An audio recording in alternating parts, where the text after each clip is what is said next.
Oh, that's what I'm talking about. What a performance. And just domination is the name of the game today.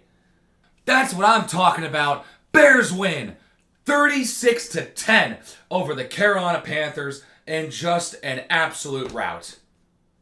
Guys, I'm telling you, this was just exactly the game the Bears needed. I mean, I could not tell you how great I feel about this team after their performance today. But you might be asking, well, Alex, it's the Panthers. They should be doing this against them. And that's the good part because, frankly, the Bears for years haven't really done this to teams. Haven't just gone out and destroyed teams when they should very often. And especially coming remember, 2 weeks ago, we were already calling Caleb Williams a bust. Well, I wasn't doing that because I'm not an actual idiot. But, people were calling Caleb Williams a bust after 3 games. Look at him. 300 yards, 2 touchdowns, no turnovers, no picks, 126 passer rating. Dude was phenomenal today. And again, they had to get incredibly fancy. They have the playmakers, and they're finally understanding how to use them, and it's working. They looked amazing. And many people knew that the defense was going to play well. So, they forced 3 turnovers. They did their job. They were giving the offense good field position, and the Bears actually capitalized on that this time around. Now, I think this might be a bigger win than some people might initially think. Because you go into a game like this, you're like, well, they won against a bad team. They won against a team they should have beaten. Yeah, that's exactly what happened. But I think the important part is, well, they hadn't really looked incredibly dominant in any game that they had played. The offense had looked fine in a couple, but those first couple weeks were straight up terrible. And the offense looked good against the Rams. This game, they looked great. I thought that they played a very clean game. Everything about what happened offensively, I was very impressed with today. Of course, that includes DJ Moore, who had his first big game of the year. 5 catches, over 100 yards, and 2 touchdowns. Both relatively long plays. A 34-yard catch and run and a 30-yard touchdown catch in the end zone. Lots of positives to take away from the Bears in the first half. I mean, phenomenal work. Not going to lie. You feel a little nervous going into a game like this, especially when the Panthers take a 7-0 lead. You feel a little nervous. You're like, oh, great. It's going to be one of those games, isn't it? No, it wasn't. No, it wasn't. It wasn't in that. It wasn't even in the conversation. Right after Carolina scored, DJ Moore catches a nice pass and then just stays in bounds. And there's no one downfield. So he just scampers the last 15 yards into the end zone. There's nothing wow. Was there any effort from the secondary there? And then from that point on, it was okay, this offense is doing something. They're here to play today. When you think about the game 2 weeks ago, a lot of people were trying to fish at positives. It was kind of hard, especially with the way that they lost. Caleb Williams threw for 363 yards. If I'm correct, that was the right number. But he threw for a crap ton of yards. But, he did it in 54 pass attempts. And, you can make an argument there that it's yeah, you'd expect a guy to do that with the amount of pass attempts and the amount of passes that he threw. But this was different. This was different, man. 300 yards through the air in 28, 29 pass attempts, 20 completions, averaging about 15 yards a completion. What more can you ask for? Especially considering this team's quarterback history. Speaking of Bears quarterback history, Caleb Williams became the second Bears quarterback ever to throw for 300 yards, throw 2 or more touchdowns, no picks, and run for 30-plus yards. The other quarterback who did that? Mitch Trubisky back in 2018 against the Tampa Bay Buccaneers, in which he threw 6 touchdown passes. I mean, honestly, it's all good vibes right now. Maybe you can pick out 1 or 2 throws that Caleb didn't hit or should have hit. Who knows? There's a couple things, of course, that you can nitpick and you talk about and whatnot. But when you win 36-10, no one is going to be complaining and talking about and nitpicking your game because you won by 26 points and you threw for 300 yards. But overall, you're coming out and feeling very, very well, especially because you got to go across the pond next week and play in London. So I am just overjoyed with the way they played today. DeAndre Swift had another good game, picked up a rushing touchdown. There were plenty of examples of the running game doing a good job. DeAndre Swift was, he's finally figured out, and to get yards, you go north and south. He figured it out. And look what happens. He's playing well. And Roschon Johnson was a power back when they needed him. He ended up scoring two touchdowns as well. But, this offense scored 5 touchdowns. 5! We scored 5 touchdowns in a game. How does that make you feel? I don't know the last time the Bears scored 5 touchdowns in the game. So I actually found the last time the Bears scored 5 touchdowns. Almost 4 years ago in Jacksonville against the Jaguars, where they won 41-17. They scored 5 touchdowns, 3 rushing, 2 passing, just like today. And funnily enough, the Jacksonville Jaguars are the Bears' next opponent. Who would have thought? Now, there were a handful of times where the Bears scored 4 in a game, but not 5. This team impressed in every way today offensively. I actually just cannot say a bad thing right now. It didn't feel like there was a terrible drop, although DJ Moore did have the drop in the middle of the fourth quarter, which stunk. But again, they were already up 30-10. It wasn't like it was, game breaking. But you hope that type of thing happens in that situation and not in a crucial situation in a tight game. So, I'm not too concerned about DJ Moore. He did more than enough to make up for that drop. One thing I really liked in the Bears' offense today was their ability to spread the ball around. 6 different pass catchers, 3 receivers, 2 tight ends, and 1 running back all caught passes, and all caught multiple passes.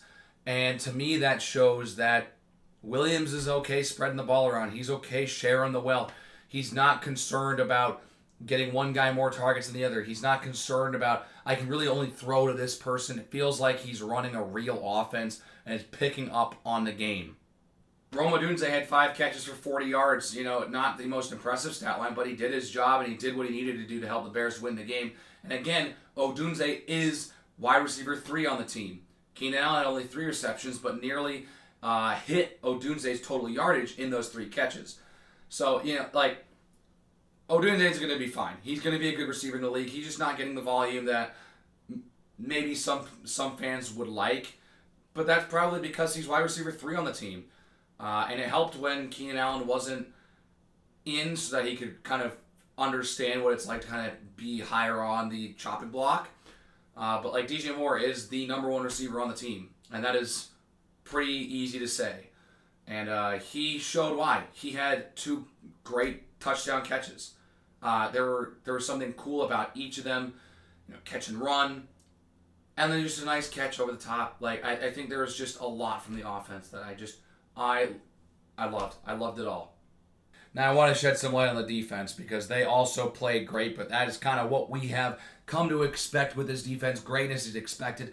And one of my favorite things about this defensive team, they force turnovers. They're taking the ball away with efficiency. And they're taking the ball away multiple times every game this year. It's unreal. The defense has been giving the offense extra possessions. It is really impressive. And they picked up 4 sacks today, which is something they really haven't done too much. They've been sacking the quarterback, but it hadn't felt like there was a lot going on. It felt like if they were taking the ball away, it was interceptions or a great fumble forced by a lineman or a linebacker. Didn't feel like there were a ton of sacks in the first 4 weeks, but they got to the quarterback. Dexter had another sack, which coming into this week, he leads all defensive linemen in the entire league. boy, what a voice crack that was. All interior defensive linemen, Dexter leads the entire league in sacks coming into today. I don't know how that's going to change. But, that's insane. And he picked up another. He's at 4.5 sacks on the year now, almost averaging a sack a game. Walker and Gordon shared a half sack.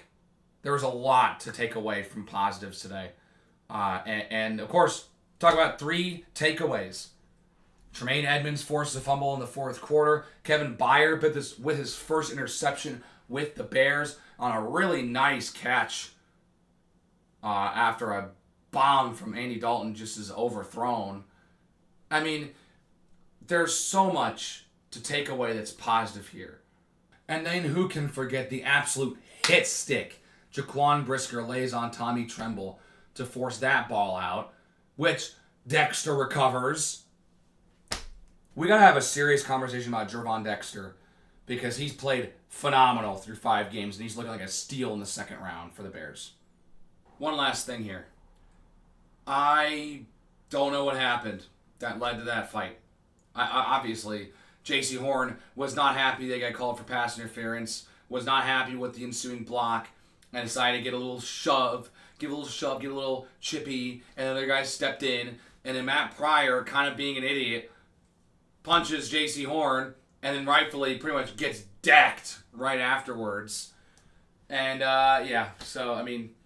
J.C. Horn and Matt Pryor both get ejected. Matt Pryor was a bit of an idiot for trying to get a cheap shot in there. Refs are going to catch that type of stuff. And then J.C. Horn got all upset. Caleb Williams was targeting J.C. Horn. He was not afraid to target the Panthers' best corner. And he did a good job when targeting him too. Horn made a couple nice plays. He almost had a pick on his first pass. But Williams was not afraid to throw at the top corner today. Now, granted, J.C. Horn is at a different level than some of the top corners in the league, but still a good corner nonetheless when he is at the top of his game. But yeah, J.C. Horn gets upset, gets a little physical, and a little bit of a skirmish breaks out after Roschon Johnson scores his second touchdown of the game. I don't have much else. It was just a phenomenal, complete, dominating win. Sure, the Panthers scored first. Whoa, scary. Bears score 30 unanswered points. How does that even happen? How does anyone let up 30 unanswered points to the Chicago Bears? Do they know what franchise they're looking at? But I think the biggest takeaway is how well the offense played. Yes, against a weaker team in the league, but it shows they can dominate. Because, sometimes you get some of those games and those teams where they just play down a competition and every game's a tight game no matter what. No matter if they're favored by, 15 points. It doesn't matter. Some teams just find a way to keep games close. The Bears did not find a way to keep this game close, which they had been doing all year. This is the first non-one-score game of the season for the Bears. And there was a lot of great stuff here. 2 more notes. We're 5 games into the season. Caleb Williams has thrown for 300-plus yards twice in 5 games. That is more times than Chicago staples, such as Rex Grossman, Kyle Orton, and, Justin Fields. He only threw for 300 yards once in his 3 years in Chicago. That is something that we have not seen with the Bears. Caleb Williams has 2 300-yard passing games as a rookie with the Bears. All other Bears rookies combined have thrown 300 yards in a game twice. Caleb Williams is breaking the mold, and we're 5 games in. And you could have some arguments about, he's just not that good right now, blah, blah, blah, blah, blah. You can talk all you want. He is breaking Chicago records. And for people who have followed this team all along, this is a dream come true. We've been waiting for something like this for years. And now we finally have it. Caleb Williams in 5 games has already thrown for 1,000 yards. That does not happen with Bears quarterbacks. And he's pretty much halfway to breaking the rookie yard passing record in Bears history, which is held by Mitch Trubisky, who, by the way, in said season where he was a rookie, he did not start until week 5. Or, well, he didn't play until week 5. He didn't start until week 6. So Caleb Williams has this record as pretty much a lock if he plays anywhere as consistent as he did in this game. The fact that the Bears were 1-2 after 3 weeks with how abysmal that offense was performing is unreal. And that extra win that they got against the Titans is looking incredibly important right now. Because now, if they find a way to beat Jacksonville, they'll be 4-2 going into the bye. And now that everyone's feeling great about their chances. Because guess what? They're keeping pace in the NFC North now. Of course, the Vikings are 5-0. But they're keeping pace. They're over 500, which right now is the benchmark for this division. And I think they're going to find a way to compete. If Caleb keeps developing, and again, I've said it several times, it's why I think this stretch of the season is incredibly important and incredibly great.